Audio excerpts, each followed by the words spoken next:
presidente. Estimados compañeros senadores y senadoras, el Instituto Nacional de Geografía y Estadística, INEGI, en su censo 2010, señala que existe una importante disparidad entre la población sin y con discapacidad en cuanto a la materia de educación se refiere. Pues mientras 56% de las personas en edad escolar sin discapacidad asisten a la escuela, solo lo hacen el 45% de la población con discapacidad. Asimismo, el INEGI menciona que en cuanto al promedio de escolaridad o los años aprobados que alcanza la población, se observa que mientras la población sin discapacidad de 3 años y más tiene un promedio ligeramente superior a 7 grados aprobados, la población con discapacidad apenas alcanza 4.5 grados. En ese sentido, la Convención sobre los Derechos de las Personas con Discapacidad establece en su artículo 24 que los Estados partes asegurarán un sistema de educación inclusivo a todos los niveles, así como la enseñanza a lo largo de la vida con miras a desarrollar plenamente el potencial humano y el sentido de la dignidad y la autoestima. En México, la Ley General para la Inclusión de las Personas con Discapacidad establece en su artículo 2, fracción 11ª, que se deberá entender por educación especial, la cual está destinada a individuos con discapacidad transitoria o definitiva, así como a aquellos con aptitudes sobresalientes, atendiendo a los educandos de manera adecuada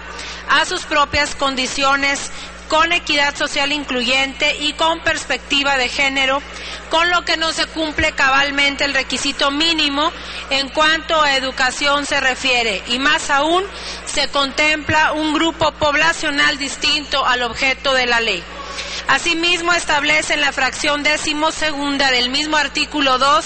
que la educación inclusiva es aquella que propicia la integración de personas con discapacidad a los planteles de educación básica regular mediante la aplicación de métodos, técnicas y materiales específicos.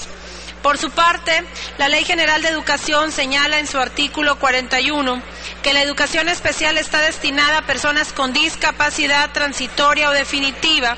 así como a aquellas con aptitudes sobresalientes.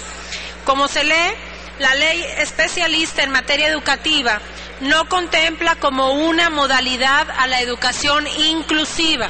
situación que se aleja del espíritu de la Convención y del respeto del derecho íntegro de las personas de este sector poblacional,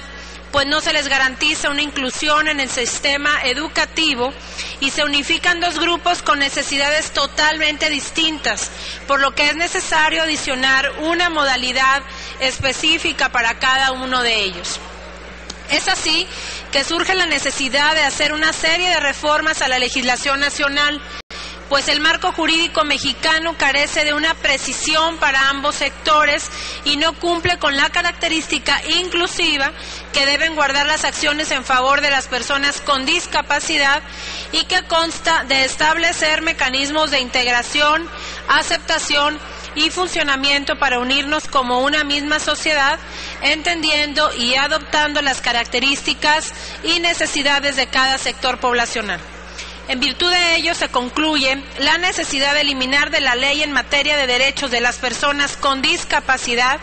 el concepto de educación especial, pues es un término completamente alejado del espíritu del instrumento internacional señalado y sobre todo del pleno e íntegro respeto de los derechos de las personas con discapacidad. Asimismo, es necesario que en la Ley General de Educación se delimite perfectamente el tipo de educación o modalidad que debe atender las necesidades de sectores poblacionales que requieran atención especializada. Tal es el caso de las personas con discapacidad y personas con actitudes sobresalientes, pues tener a los dos sectores en la misma modalidad educativa resulta contraproducente para ambos, debido a que tienen características totalmente diferentes, lo que genera que no se desarrollen sus capacidades hasta el máximo. Senadoras y senadores, lo señalado a lo largo del presente representa una desventaja para las personas con discapacidad que potencializa su segregación y aleja la conformación de una sociedad inclusiva con perspectiva de igualdad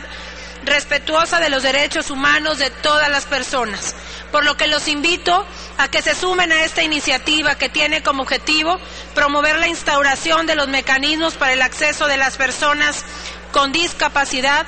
a un sistema educativo inclusivo. Por su atención, muchas gracias. Es cuanto.